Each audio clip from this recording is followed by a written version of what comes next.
So let's test this out. I'm going to do electric. I'm going to do Jin's back. I'm just going to do Jin's 12 frame punish, which is back 1-2. So if I do electric into this, Kazuya should not be able to rage art. Literally couldn't do it.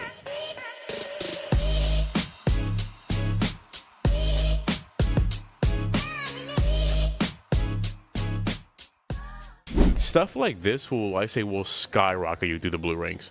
If you're stuck in like red ranks, purple ranks, or blue ranks, man, knowing frame trapping will like literally skyrocket you through the fucking ranks. So when it comes to frame trapping, pretty much frame trapping can happen anytime you're plus, right? Anytime that you are plus, whether it be on hit, whether it be on hit or on block, right? Anytime you're plus, a frame trap can now occur. Now, it is up to you to know exactly how plus you are in that situation, because how plus you are will dictate what moves you can frame trap with.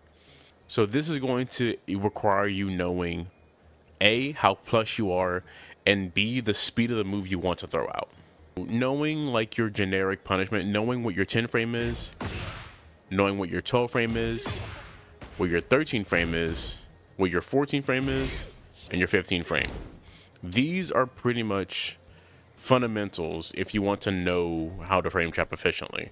Now, again, most of these are going to be universal. Like a jab, generally 10 frames, right? That guts across the board. Hop kicks, generally 15 frames across the board. Down forward ones, typically 13 frames across the board. So those are three that you can kind of just rule out automatically, right? A jab, a down forward one, and a hop kick. Those are typically always 10, 13, and 15. Those you can kind of pretty much, that's damn near universal. There's a lot of exceptions, but it's mostly universal across the entire cast. So let's just, we're going to go off the basis that you know that already. If you don't, look up a video on your character's punishment, and you're going to learn what their 10 frame, 12 frame, 13, 14, and 15 are. You need to know those at least to frame trap efficiently. Back to what I was saying. What you're doing is that you're taking your plus frame situation. You're taking however many plus frames you have, and you're subtracting that number from the speed of the next move. So if you are +5, you are taking 5 frames away from the attack startup of whatever move you throw out next. So if I do a move that is +5 into a 15 frame move after it, right? I'm now taking +5 and subtracting 5 from 15, which would give me 10.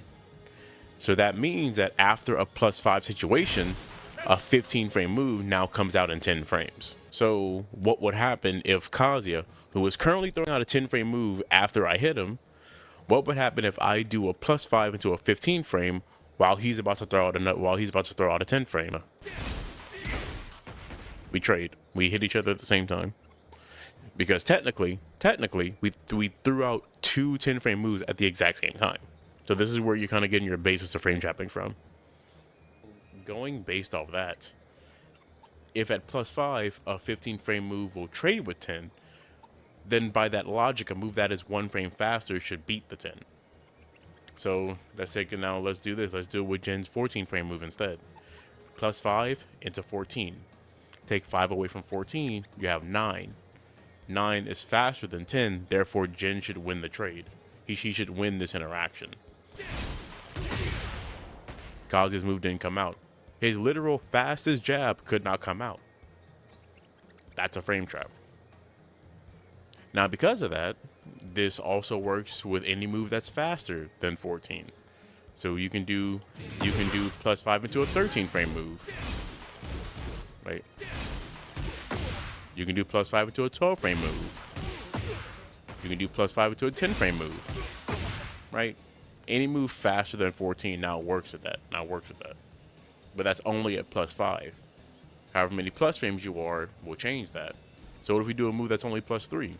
Well, let's do the same thing. Let's do a +3 move into a 15 frame. We lost. I don't have enough frames to cover that. +3. Let's do a 13 frame move. Take 3 away from it, you have 10. So after being +3, a 13 frame move will trade with a 10 frame. hit each other at the same time. So by that logic, a move that's a frame faster, 12, will beat it. That's how you frame trap. Now there's levels to this. There's levels to it. So we're discussing how to beat somebody from jabbing. But what if they're not jabbing? What if they're gonna rage art? Say we are +5. So we just went over the fact that if we do a +5 move into a 14 frame, that 14 frame is now 9 frames, making it beat 10. So that means at +5, a 14 frame move will beat someone trying to jab us with their fastest jab. But what if they're rage arting? Let's try that. Let's do +5 into 14 frames. Kazuya's gonna rage art on reaction. Let's see what happens. I got hit by the rage art. And most people are thinking, what happened? Why did Kazuya hit me? I obviously did a frame trap. You're frame trapping the wrong fucking thing. So what we tried to do just now is that we tried to do a +5 into a 14 frame. The 14 frame move now becomes 9 because 14 minus 5 is 9. So that will be a jab that is 10 frames, a jab that is 10 frames fast. However, rage arts are different. Rage arts are faster than jabs. Not the actual move itself, but the startup. When that animation happens, it takes 8 frames for that to happen. That is an 8 frame move that happens. That pretty much Yoshi's Flash. That's how fast a rage art happens. So now, instead of frame trapping a 10 frame move with a jab, we now have to frame trap an 8 frame move to stop a rage art. So again, let's go back and do some math. At +5, 14 will beat 10. Rage art is 2 frames faster than jab. So we need a move that's 2 frames faster than the 14 frame. 14 minus 2 is 12. Therefore, after being +5, a 12 frame move will beat a rage art. So let's test this out. I'm going to do electric. I'm going to do Jin's back. I'm just going to do Jin's 12 frame punish, which is back 1-2. So if I do electric into this, Kazuya should not be able to rage art. He literally couldn't do it. Kazuya could not rage art. Again, at +5, 12 at +5, 12 beats rage art. 12 minus 5 is 7. 7 is faster than 8. Therefore, I win the interaction. So shit like this, if you know that your opponent is low on health, if you know that they're low and you know that they're gonna try to rage art you, frame trap their rage art. Don't let them rage art. Frame trap the rage art. You can literally stop them from doing it.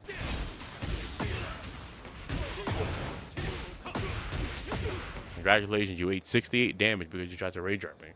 And then finally, the last one is well maybe they're not gonna rage art. Maybe they just keep spamming armor. Maybe they just keep spamming armor, or they're heat bursting through it, right? They're heat bursting. So let's see here, power crush. So again, I'm gonna do the same thing. I'm gonna do a +5 move into a 12 frame. He armored through it. Cool. So now what happens? Now we have to frame trap armor. So, like I said before, a jab is 10 frames. A rage art is 8 frames. Armor, whether it be an armor move or heat burst, is 7 frames. Again, let's do some math here. At +5, 15 trades with 10, which means 14 beats 10. A move that's 2 frames faster will beat rage art, so that's 12. And then a move that's a frame faster than 12 will beat armor, which is 11. Now, not many characters have an 11 frame move, but we do have a 10 frame move that's faster than 11. So if I do a +5 move into the 10 frame punish, I should beat him trying to armor me. Okay, one more time. There we go. And there you have it. My move was fast enough to beat the armor activation. I literally stopped Kazuya from doing that. You want to armor? No, you don't. And that's frame trapping. Those are the 3 levels of frame trapping. Frame trapping jabs, frame trapping rage arts, and then frame trapping armor. and just knowing that much will skyrocket you in the ranks. When I say you will blitz through ranks because of knowing that type of stuff. It's insane.